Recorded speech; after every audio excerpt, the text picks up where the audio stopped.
Yeah, Fantasy Cops are back, settling your league disputes. What's up, everybody? That's not the entire episode. That's a small portion of today's episode. Yes, the Fantasy Cops are going to be here to read your questions or read your league issues. I'm Adam Azer with fellow police officer Dan Schneier, or fellow fantasy officer Dan Schneier here. Last week, I introduced you as fake Mets fan Dan Schneier. Today, I will introduce you as chat master Dan Schneier. How was it? 6 hours you were chatting, or what? Just 4? No, I did the 4.5. I did your shift, the 4.5, and it was a lot of fun. We had a great time on that chat. So, yeah, well done, man. Chatted and answered questions for 4.5 hours. Any bathroom breaks for you? No bathroom, but I don't know what. Usually, I need one. I guess I didn't need one. I wasn't drinking much last night. Dehydrated to some extent. yeah, that's fine. As long as you're not skipping work, it's fine if you're dehydrated. So today we've got your emails at fantasyfootball@cbsi.com.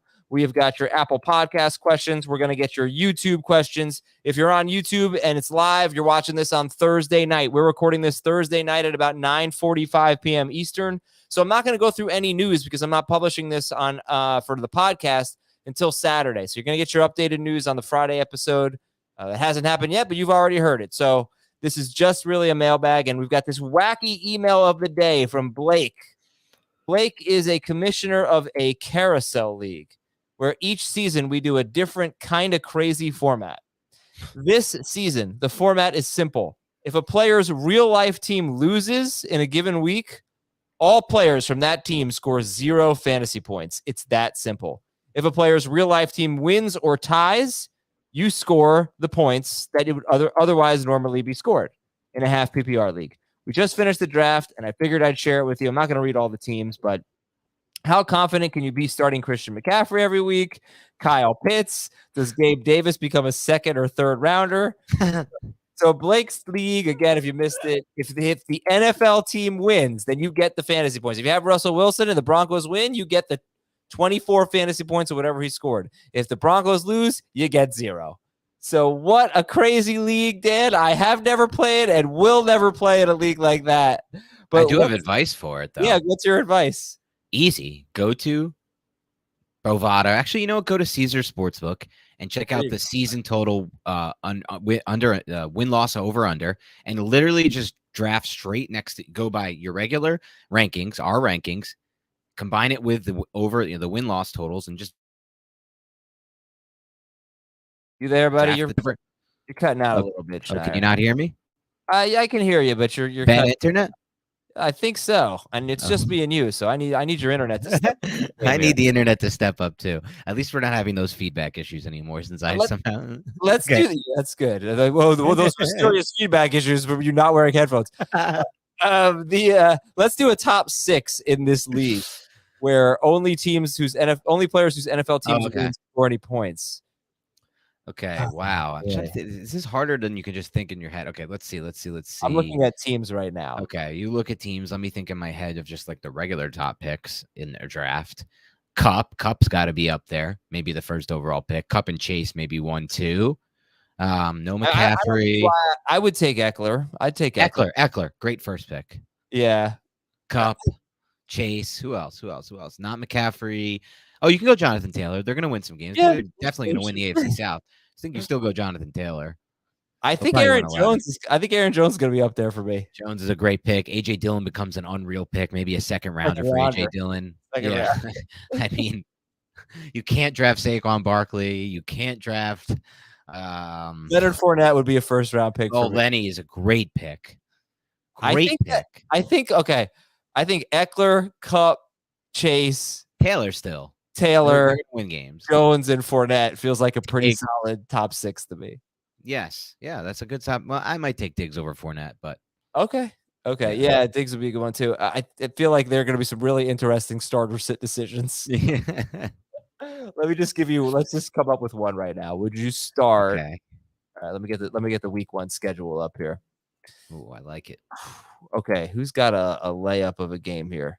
Would you start Matt Ryan at the Texans? Okay. Or Dak Prescott against the Bucks? I think I go Matt Ryan against the Texans. Fine. What about Matt Ryan at the Texans or Tom Brady at the Cowboys? No, I go Tom Brady there. All right, they're only 1.5 point favorites. They are. I like them to win that game though. All right. That's a fun league. I like the creativity in fantasy football. Good for you. Any random draft thoughts? I mean, it's Saturday right now and people are listening. It's Thursday night. Yeah. You just did a 14. You just completed a draft. We had a 2 QB league that we did earlier today. I don't know. Give me like the 60-second draft advice spiel. Well, this is the big weekend for drafts. I don't think you're going to get Saquon Barkley. If you love Saquon Barkley like I do this year and just look at it like, why the hell are we drafting all these running backs over Barkley? It doesn't really make much sense. You're not going to get him as late as you had been. I mean, he's been slowly creeping up, and I just saw him go at the 1-2 turn. I think if you want him, you got to go up and get him. If you like another breakout pick that is now rising up boards, Dameon Pierce, I just saw him go in the 4th. I would avoid that. I think you can skip out on that and take receivers instead. Amon-Ra St. Brown is actually somebody who went really high in this draft, and I've seen go a lot higher lately. I think the Hard Knocks boost is really getting in there with Amon-Ra St. Brown. So if you like him a lot, like I do, you're probably either going to have to go a little higher than you take him a little earlier than you expected, or just move on to the next receiver. Let me think. I think that's kind of what. There's nothing too crazy. Like, it's been pretty on par except for that. Okay, I think I would say that the hardest part of the draft for me is figuring out if I want to draft any running backs in rounds, let's say 6 through 9 or so. And if I do, who are they?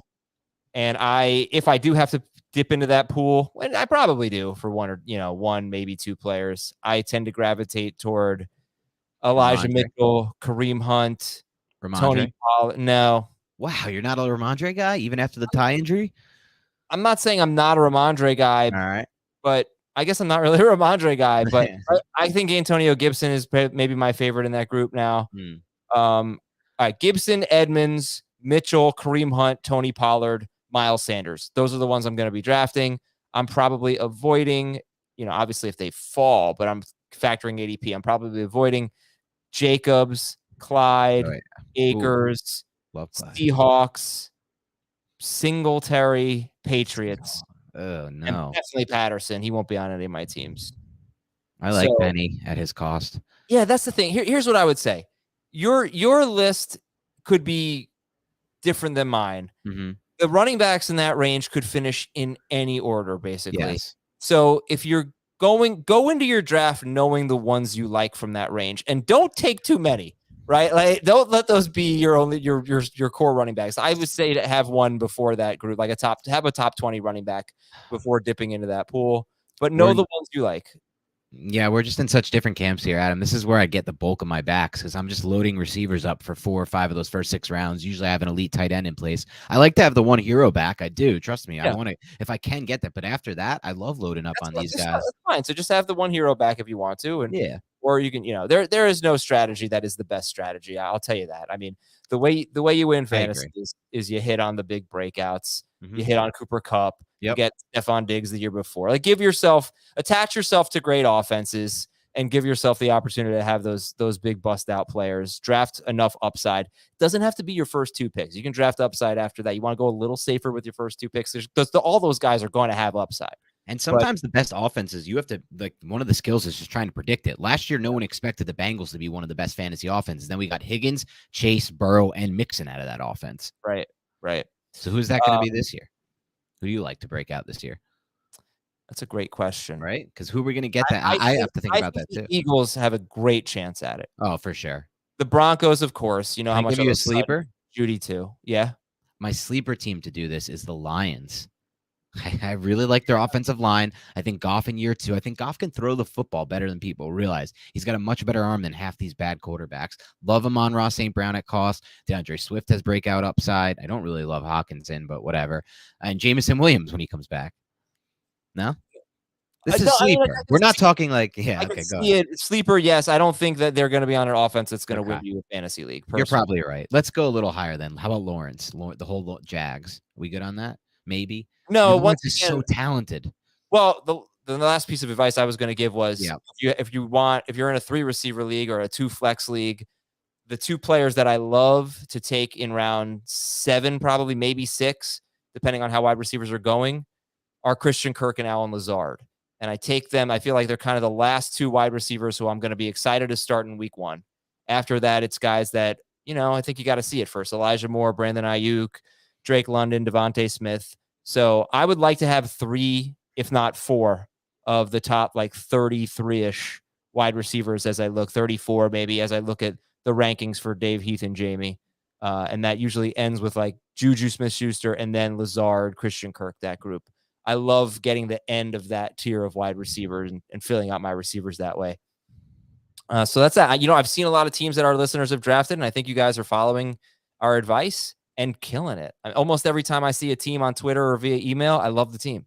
So I think you're taking advantage of that great range of wide receivers that go from rounds 3 to 5, and you're seeing the values. Like Brandon Cooks is a great value, and Michael Thomas is becoming a value. Even if you don't like him, he's becoming a good value. Chris Godwin is, a 5th round pick in a lot of leagues. Cortland Sutton is 48th overall on Yahoo. He's right around there on ESPN as well. He's even further down on ESPN. You could take so much advantage of that. Yeah. He's just behind Jerry Jeudy, in fact. So, get in that group of wide receivers. And, you've heard it so much. I don't want to keep repeating all the things we've been saying for the last month, but sometimes it's nice to have a refresher. And, there you go. Find those values based on the players that Dave, Jamie, and Heath have ranked higher than ADP. You're going to do well if you do that.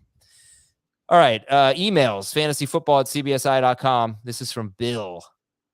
I'd love it if you guys could talk through your top 2 football movies.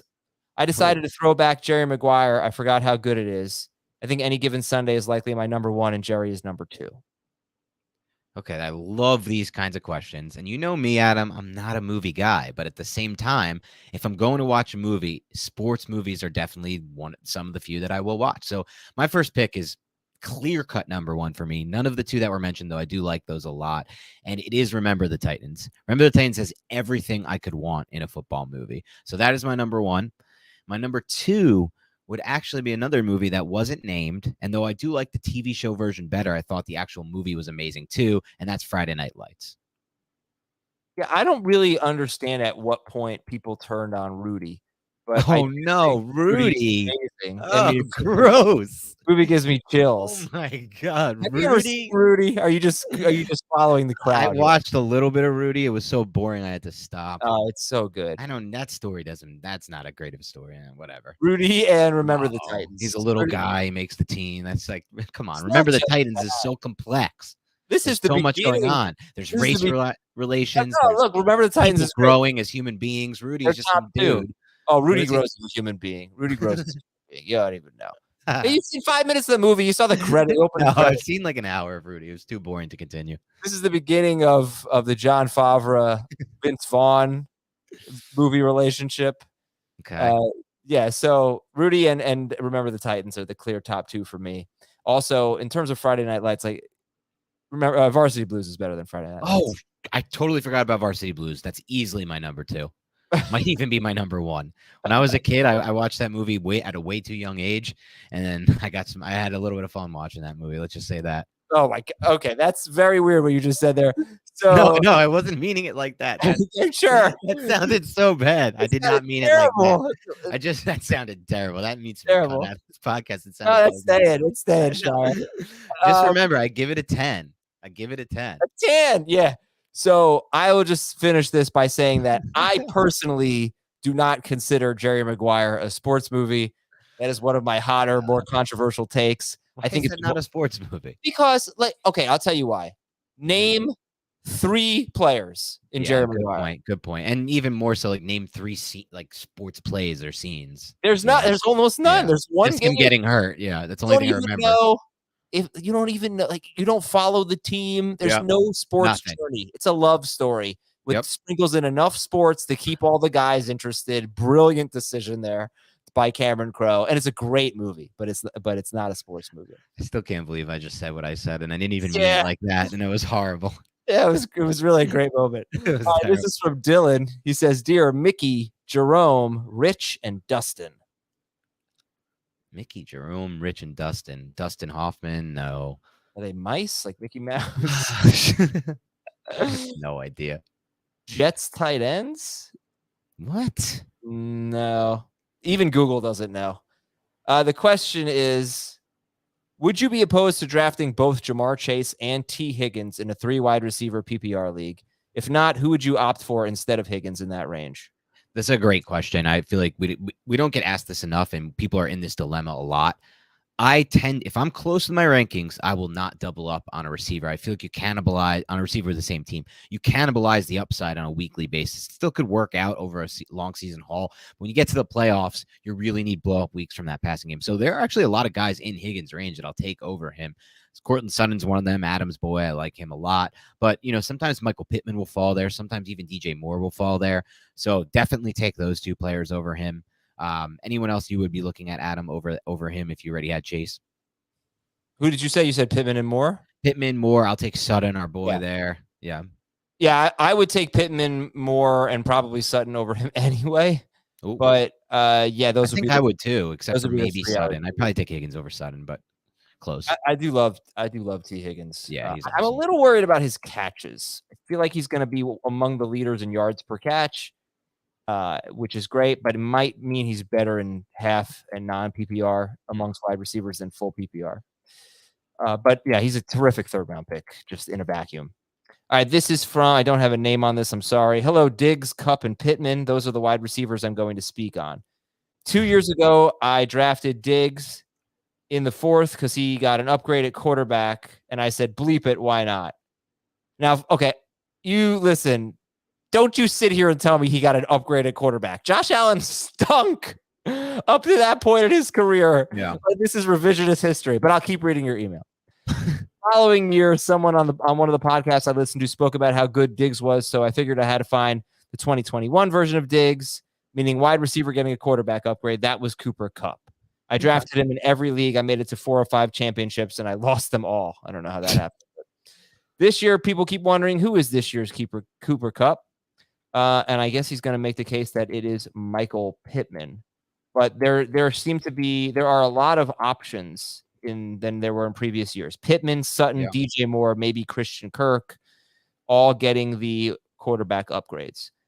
But this is a great point. So who is this year's Kupp? They're all getting upgrades. Pittman, Sutton. I don't know if Kirk's definitely getting an upgrade.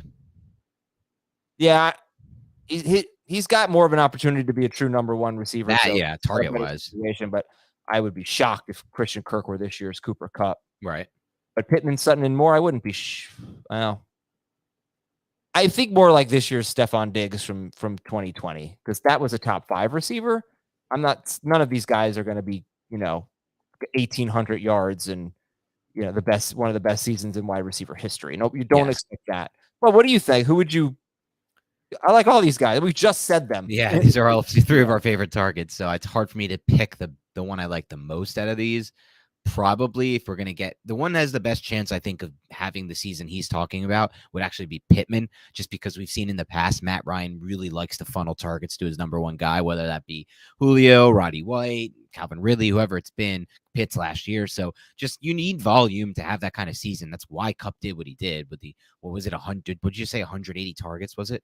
I think I said 1,800 yards. I don't remember what yards. The targets were crazy, though. I mean, I don't think it was that much. That would have been wild. But, he did average, I think. It probably was. It was $170. 191 targets. Wow. 1,947 yards. It was even it's better. Still not going to be that with Pittman, though, because this is a run-first offense and McVay is a pass-first offense. So there really isn't that. And same thing goes for DJ Moore in that sense.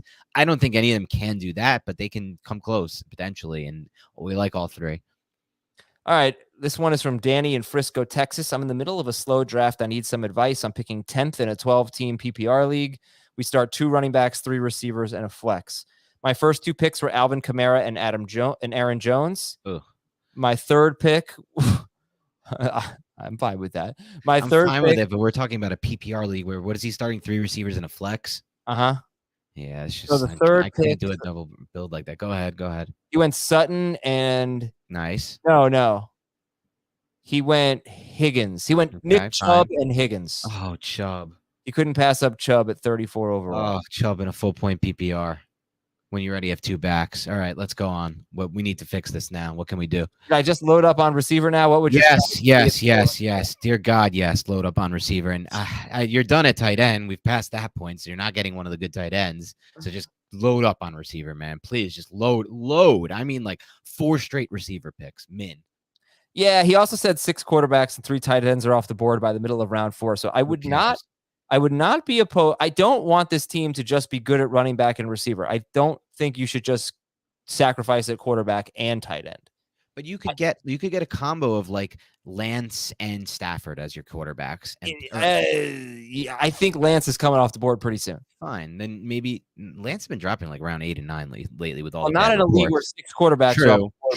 But let's say you get like a cousin Stafford or a Stafford Carr. Is that really so bad? Or a Stafford Lawrence? It's still so many options there. It's not that bad, but I personally don't like teams that are in the low end starter range at both quarterback and tight end. Okay. I can deal. It's just a personal thing. I can deal with that with one position, but I don't like Cousins and even Kmet or Cousins and Knox. But man, he needs to start 3 receivers every week, and really a flex should always be a receiver in a full point PPR. It's just like if you keep passing, if you don't load up on receiver right now, you're gonna end up with like George Pickens in one of those starting spots, and like Sky Moore and Treylon Burks and guys. He has one receiver. And Robert Wood, he has T. Higgins, right? And I think if his next 3 picks are 2 receivers and a quarterback, I wouldn't hate that. I'm fine with it. It has to be at least 2 receivers. Oh, absolutely, 100%. From Weston, I have Jordan Mason on my taxi squad, but I was offered Greg Dulcich for Jordan Mason. So Dynasty. Jordan Mason is a 49ers rookie running back. Yeah, it's Dynasty. And Greg Dulcich, rookie tight end for the Broncos. He also has Dallas Goedert, Trey McBride, and Alo Cox. I don't know, Ali Cox. Funny typo there. Okay. Would you rather have Jordan Mason or Greg Dulcich? Dulcich for sure. Yeah. Mike in Connecticut. Connecticut. Salary cap league. Yeah. Is it possible to win in a salary cap league without bidding up for a top player? Without spending $40 or more out of a $200 budget? Love this question. Go ahead. Yeah, this is a 10-team, 3-receiver, half PPR league, and this was his team. He did not spend any more than 20% of his budget on any particular player. He has Kyler Murray and Russell Wilson, 1 QB league. Aaron Jones, Saquon Barkley, Clyde, Penny, Carter, and Spiller. Pittman, DJ Moore, Godwin, Michael Thomas, Juju, and Tony. Sounds great. And Kyle Pitts and Dawson Knox. Yeah, that sounds fantastic. And I will say this, I do play in a 10-team salary cap league where similar settings to yours, and my best season ever, which was 2 years ago, I didn't spend more than 33 on a player. 34, Devontae Adams. So look, the Cooper Kupp last year came from the lower tier range. Deebo Samuel came from that lower tier range. So Jamar Chase, give yourself more chances now to hit on those guys that end up breaking out from your bench instead of having these $1 guys at the back end that have no real chance to break out. So yes, I don't mind that strategy at all. I'm going to promote some things here as we are into week 1. So basically, when you go to our website, cbssports.com/fantasy, you're going to see start sit content. You're going to see, I don't know when Dave's going to debut his trade value chart, but that is an extremely popular piece of content that Dave's going to update weekly. Trade value chart to help you make your trades. You don't have to stick to it completely because, it's a lot's going to depend from your perspective on what you have on your bench. Do you have depth at a certain position? But Dave's going to basically give you values on every relevant player. I love that. You've got you've got obviously waiver wire content, which is great. So make sure you check out all your season's a long way from over, even after your draft, right? We're going to help you navigate through 18 weeks. All right. So that's all you need to know. Go to cbssports.com/fantasy. Well, then it's time for the fantasy. Yes, finally. Let's settle some league disputes. This is from Ryan. Dear fantasy social workers. No, Ryan, we're the fantasy cops. Get it right. I'm the commissioner of a 10-team, no stakes except for the trophy family league. Okay. This league is for fun and togetherness amongst generations and cousins, etc. We drafted last night, and my dad tried to get fancy with the Q feature, and he accidentally took 5 defenses 7 or 8 rounds. At first, I thought it was a zany scheme, but at the 5th one, I called him to make sure he wasn't having trouble. He was, so I gave him explicit advice the rest of the way, and I even drafted my team in a way to try to help his cause. What can be done for this man, my father? Must I rely on the altruism of my other family members to trade good players for DSTs? Should he simply try to struggle through? Yeah, look, I mean, I don't mind the idea of trying to see if some of your family members will help him out, because you're just not going to be able to even compete in a league that this happens in. What did he draft? 5 defenses from what rounds, Adam? Was it 5 through 8? Or 5 defenses in the first 7 or 8 rounds. Oh, no. I mean, it's just impossible to win. It's over for him as it stands. I would actually suggest, honestly, you guys redoing the draft. It sounds crazy, but it's only a couple hours of your life. That's what I was thinking. Why didn't they just do it over then? Yeah, I think this is a few rounds. Yeah, this is a full redo situation. I mean, look, it's that, or he just loses a season, and that's not fun. It's your dad. You know what? Maybe you can give him the first waiver claim for the first 3 weeks of the season. I guess, but what's that gonna? I mean, great. He drafted 5 straight defenses rounds 1 through 8. He's done. All right. Oh, here's Jeff Wilson. You get Jeff Wilson. Enjoy. There you go. This is from Scott. Scott says, I play in a long-standing league with my college buddies. Same commissioner the whole time, and we've never had an issue. Ooh. Wow. This season, the league took a vote, admittedly at my request, to change the league from half PPR and half point per first down to just full PPR. After the private vote, the commissioner reached out to me and asked what he should do. The vote was tied 6-6. I gave him a few tiebreaker ideas, but I said that no matter what, it would have to be put to a revote because you can't decide a tiebreaker after the vote. The commissioner, who voted against the change, decided that, and this is a direct quote, I think what's easiest is I just say the tie goes to incumbency and we'll figure this all out next year. So basically, Scott wanted to go from half PPR plus half point per first down to full PPR. They voted. It was tied 6-6, and the commissioner said, let's just keep it the way it is, and we'll decide it next year. Scott then says, am I wrong to be pissed off by this? Should I push back harder or just let this one slide in the name of peace in the land? That tiebreaker makes a ton of sense. It just wasn't decided on before the vote, and it conveniently gives the commissioner his desired outcome. I voted for full PPR, so I want to make sure I'm not too biased by my own wants and missing the bigger picture. Yeah, I mean, look, I play in a league where there's a very similar commissioner. Actually, shout out to one of my good friends, Gary Levine. He does this all the time. It drives me nuts. The ties, the tie goes to the incumbent rule. Like, I just don't get it. There's not that much logic behind it. Like, it's like, oh no, you know what? It's a tie. Let's just do what we did the last time. So I'm with him on this. I don't know. I need logic. So what do you do then? You revote? I think you revote. Before the revote, you say, if it's a tie, we will decide it this way. But if this guy is deciding the tiebreaker, he can't decide the tiebreaker. That's the problem. So, I don't know. What tiebreaker do you even do for this? Like a physical challenge? Like a double dare physical challenge? We actually did a little bit of a pool/beer Olympics a couple years ago in my home league to decide a tie between if we're keeping kickers and defenses. Thank God we did not keep the kickers and defenses. If you can come up with a fun tiebreaker, yes, such as, Scott runs a 40-yard dash and the commissioner has to guess like over under basically, or just something creative. Then Willie tear his hamstring. You can't at this point. You can't. I don't know that you can do a tiebreaker because whoever decides it is going to be biased one way or the other. But I don't know. But I also think that that's sort of what the commissioner is supposed to do. He's supposed to. True. That I don't mind either. I like that. Yeah, I'm cool with him just breaking the tie. Yeah. All right, time for some Apple Podcast questions. This is from Bruce from the North Bay area, California. Salary cap auction, 8 teams, Superflex. I think he just wants us to grade his team. Oh, no. I'm sorry. He wants us to keep 4. He also says Adam has the worst takes in life in general. Whoa. Yikes. You read this question, or did you not see that before you started reading? He's not wrong. I mean, your takes are overrated. They're not that bad. It's overrated how bad your takes specifically are.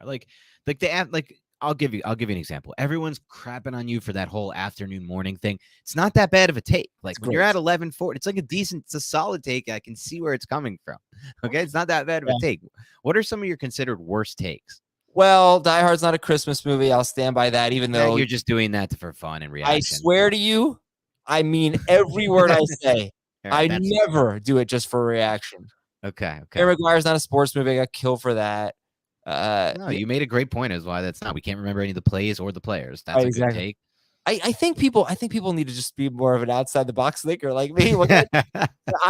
You saw it. I got called out in an email this morning or Thursday morning by the executive vice president of digital. I did see that about having bad movie takes. So I mean, even you doubled down on it earlier tonight in this podcast. Yeah, I was like, I'm sorry if I like Rudy. Here's the keeper question. Pick 4.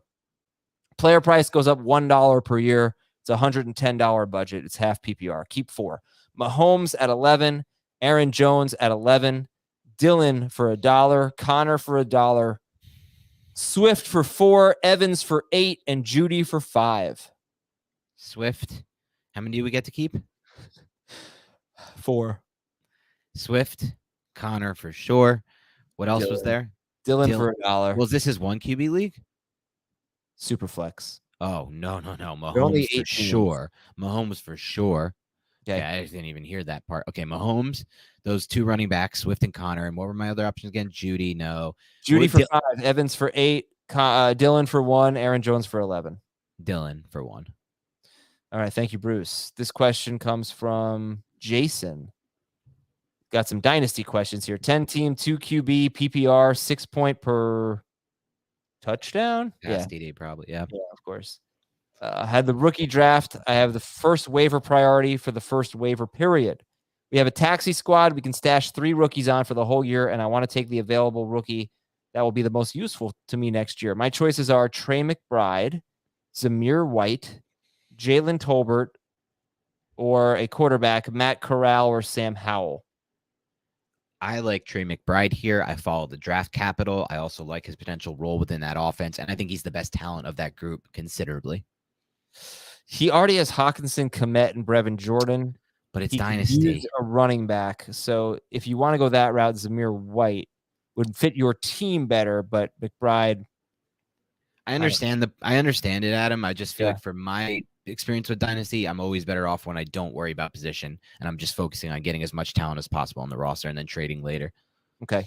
From BMAT, who should I start at my flex spot? Kareem Hunt. Oh, we're doing week 1 starting. I can't do this right now. We're not ready for this. Kareem Hunt's got the Panthers, I believe. Oh, God. Who do the Eagles play? We're still in draft season. Eagles are at the Lions. So Kareem Hunt at the Panthers. Or no, I think it's a home game. Gainwell, the other one. Eagles at Lions. No, I think it was Miles Sanders. Hold on. We don't even know if he's going to play. Looks like he's trending in the right direction. But let's say he plays. Oh, if he plays. Yes. If he Miles plays. Sanders at the Lions or Dameon Pierce. Oh. Against the Colts. Pierce for me. Pierce it up. Pierce. This is from Chucky Buckle. I won a couple titles thanks to you. Well, thank you, awesome. Chucky. Half PPR keeper league. Who would you pick at 102? CeeDee Lamb or DeAndre Swift? I already have Javonte Williams and Jamar Chase as my keepers. Javonte Williams, Jamar Chase. Take Lamb or Swift. Did he say half point PPR? Yeah. Are we just assuming start 3 or 2 receivers? Do we have that information or no? I do not. If it's 3 receivers, I take Lamb. If it's 2, I take Swift. From Tom C. I followed Dave Richards' trade values for years before I saw you had a podcast, and now I've been a regular listener. Thank you. I have to choose one player to protect in my Superflex $200 salary cap league. Is it Josh Allen for $41 out of $200? DeAndre Swift for $23? Travis Etienne for $6 or J.K. Dobbins for $6? We can protect a maximum of 3 times, adding $5 every year. I wish I could know, Adam, about the quarterback availability before I say that I would probably keep ETN at 6. But if I knew that a lot of these quarterbacks are kept, a lot of these quarterbacks are at good values where they're not being thrown back in anytime soon, then I would say Josh Allen, because quarterback is everything in Superflex and it's a finite resource. So it just depends. If you look around your league, you don't see a lot of keepers at quarterback at good values, you can be a little free and keep a player like ETN and go for that cheap upside. But otherwise, it's Allen. By the way, YouTube, get your questions in. I'll start reading them in just a little bit. A few more from Apple Podcast. This is from Adjacent to Naperville. Actually, I have a lot more from Apple Podcasts, so take your time, YouTube. Grade my draft. 12-team, 1 quarterback, 2 wide receivers, 2 flex, PPR, 4 point per passing touchdown league. He had the 2nd overall pick. He got Jonathan Taylor. So Russell Wilson at quarterback. Mark Andrews at tight end. Jeez. 12-team league. He's got Taylor, Dobbins, Pittman, Godwin. And the flexes are Michael Thomas and Adam Thielen with Andrews at tight end. I mean, this team is amazing. This is what I'm talking about. I think this team is amazing. I think it's terrific. I like it a lot because it follows the right build here, which is fill those 2 flexes with receivers in a full point PPR. You got to do it. But, I mean, Thielen is not the most amazing. What do we have Thielen? What was the other flex? Michael Thomas. I don't like Thomas at all this year. He's already injured again. That scares the hell out of me. I mean, he looks like he's going to play in week 1. Okay. We'll see what happens with that. You have Dobbins, Godwin, Thomas, and Thielen. Yes. Look, that's not. It's still. I like this team. But there are some question marks here, right? Dobbins, Thomas, and Thielen are all question marks. Are they not? Of course, yeah. I mean, I drafted Dobbins, Thomas, and Godwin. I love Godwin though. Today, well, he's a question mark. He's coming off 20. Even he's a question mark. We don't know if he's going to be ready for week 1. So maybe I was a little hasty. It's a high upside team for sure. Who's the second quarterback? Do we name one? Superflex, right? 1 QB league. Oh, 1 QB. Oh, we're good. This actually is very similar to the team I drafted today in the 2 QB league. Well, to be fair to this listener, you said during the draft, I hate this team. This is one of my most hated teams I've drafted. And I actually ended up liking it because I said that before I drafted Godwin and Michael Thomas. Okay. But yeah, that's so weird. I drafted a super flex team with Russell Wilson and Trevor Lawrence. He has Russell Wilson in a 1 QB league. Dobbins, Andrews, Godwin, Michael Thomas, all on my team, and all on this guy's team too. So Adam loves your team. Yeah. Sean Tuber from Santa Clarita, California says, "Hey, Dusty, Mayfield, and Dozen." Dusty Baker, I don't know. Baker Mayfield and Baker's Dozen. Yep.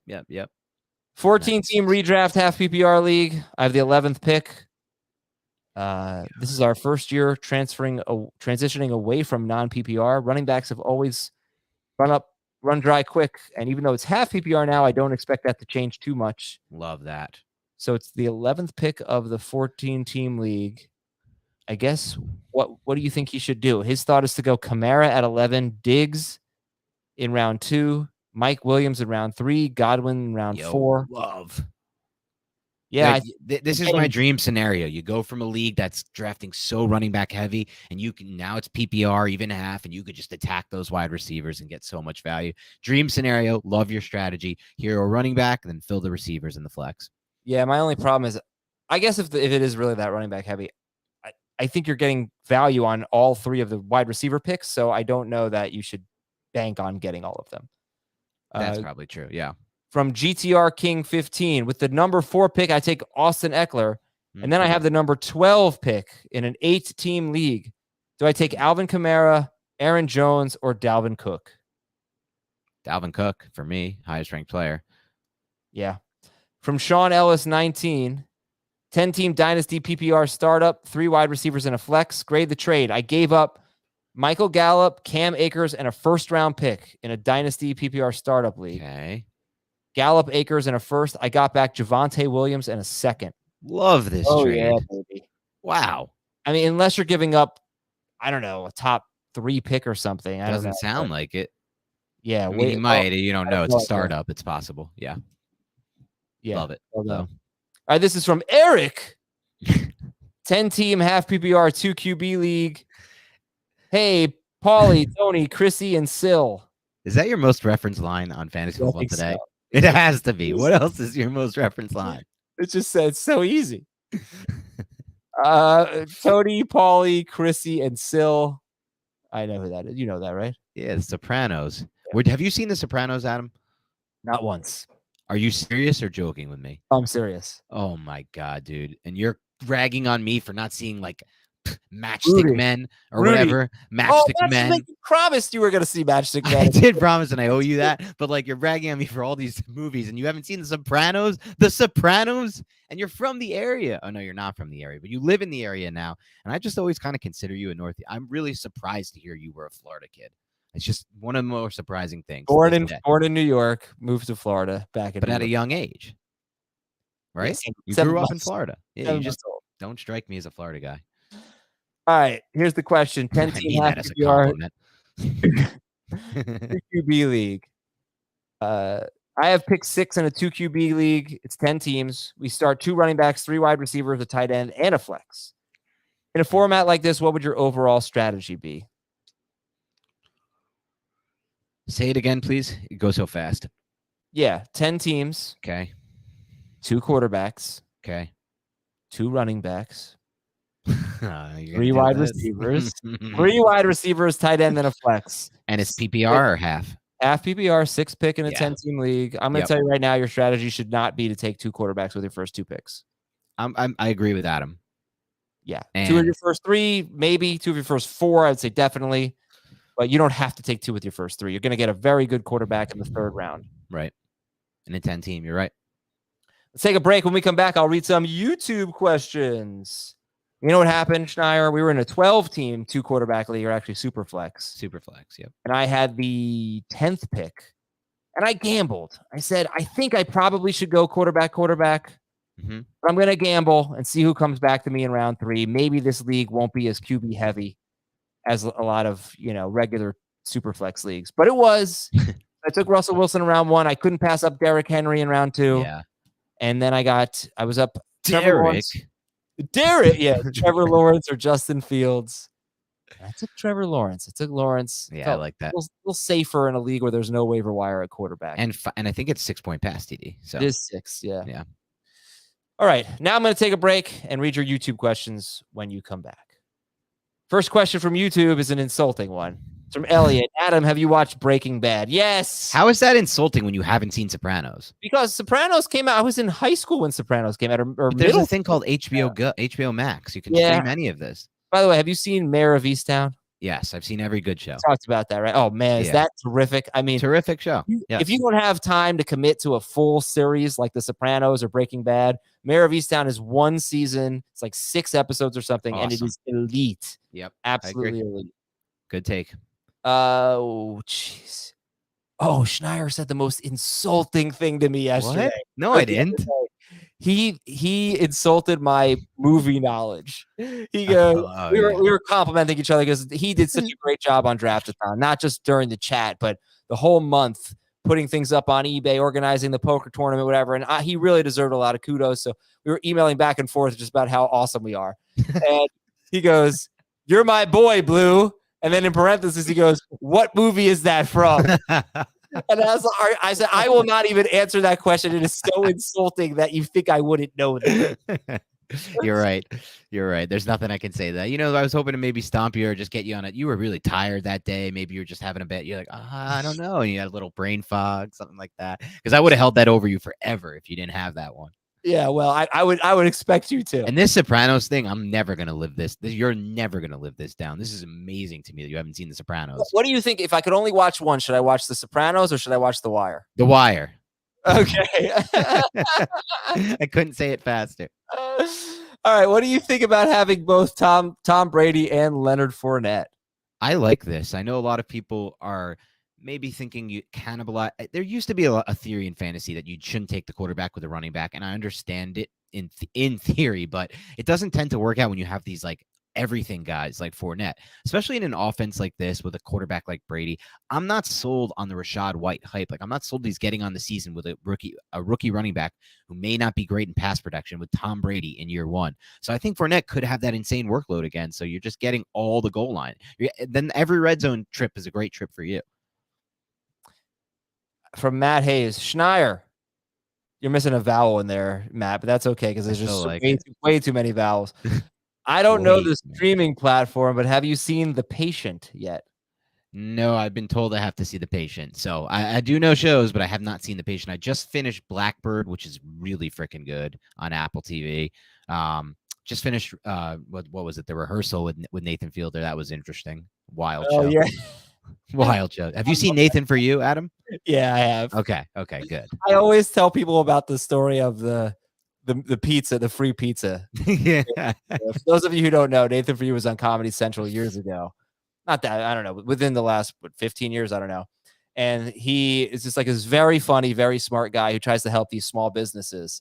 And one business was a pizza place that wasn't doing well. And he said, all right, listen, Here's what you're going to do. You're going to say, order a pizza from me. If I can't deliver it in 20 minutes, you get a free pizza with it.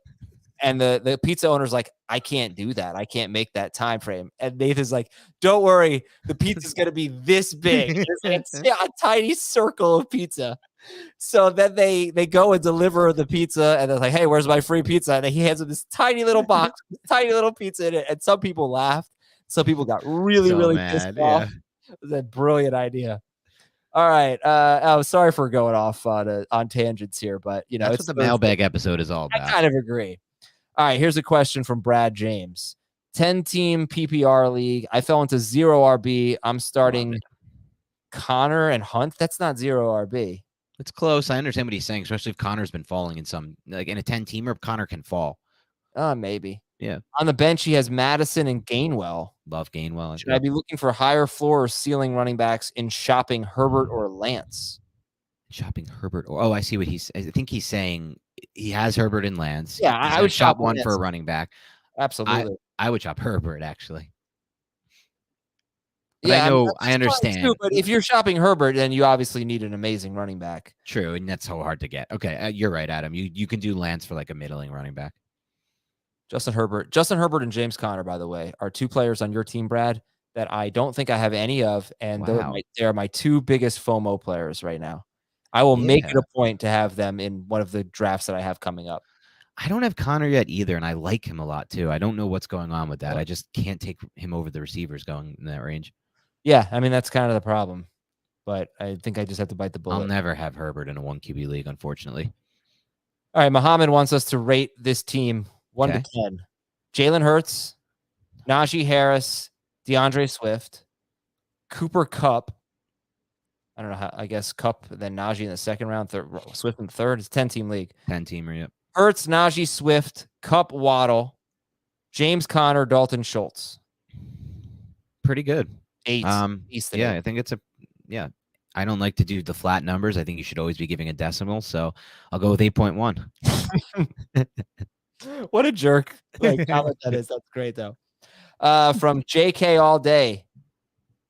So this is another rate my team. 12-team league, half PPR.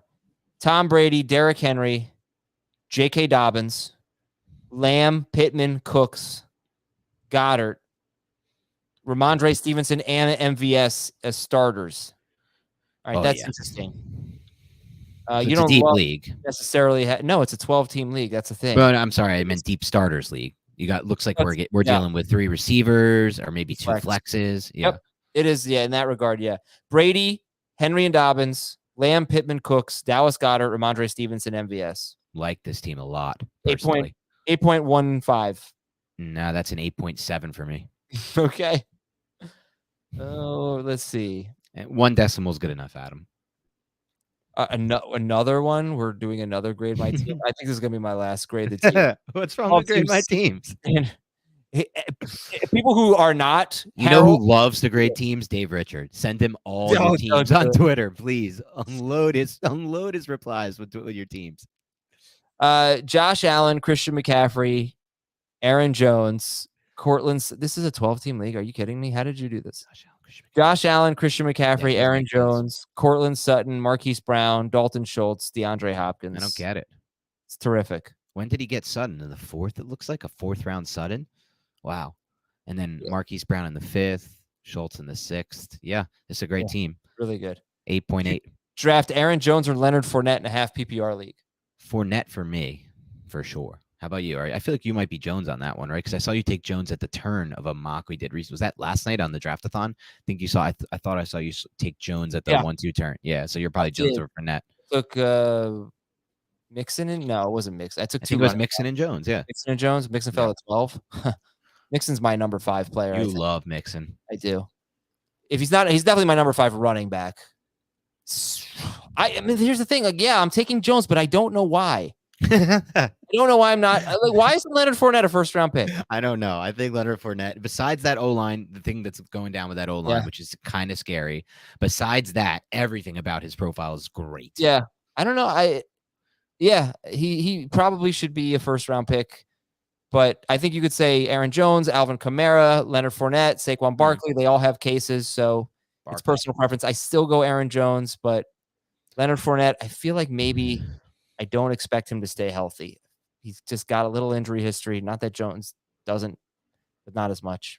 I can't make a great case. Maybe I should take. Well, the case is talent, right? Like Aaron Jones is a more talented running back than Leonard Fournette. Yes, that is a good point. Would you start Miles Sanders or AJ Dillon in week 1? Miles Sanders, we just went over this. Who do they have? Detroit. They have the Lions, and Dillon. Packers. Who do they have? Vikings. I'd go Dillon. I'm so out on Sanders. I know me and Adam are disagreeing on this one, but no, I think Sanders should be one of the last running backs taken in that round 6 to 9 range. But if he is, then I like him. Sanders should be a really good fantasy buy, but I feel like we're doing this every year with Sanders, and he just never is. I know. From Elliot Alderson, does the Trey Sermon edition affect Gainwell at all, or more so Sanders? I think it definitely affects both. Unfortunately for my Gainwell shares, and I have a whole lot of Gainwell shares. I loved him, but I didn't love this move today for those shares. It's just another crap. That backfield's so crowded because Boston Scott's going to get touches too. It just makes me want to avoid everyone. I don't really think this has any impact because Sermon's so bad. Yeah, that may be true. Yeah, I mean, he couldn't. You're right. What am I saying? Running back on. What am I saying? What am I saying? He couldn't even beat out Mason. All right, he couldn't even beat out this Mason guy. By the way, what 90s action flick has Mason in it? I have no shot at 90s action flick. All right, listen, chat, YouTube. Yeah, I'm looking for a 90s action flick where Mason is one of the main characters. Let's go. You got 10 seconds to figure this out. And no, Jordan, I'm not rating your team. We're going to end the show on this. Mason, which 90s action flick? I better not be wrong about this. I'm not seeing any guesses.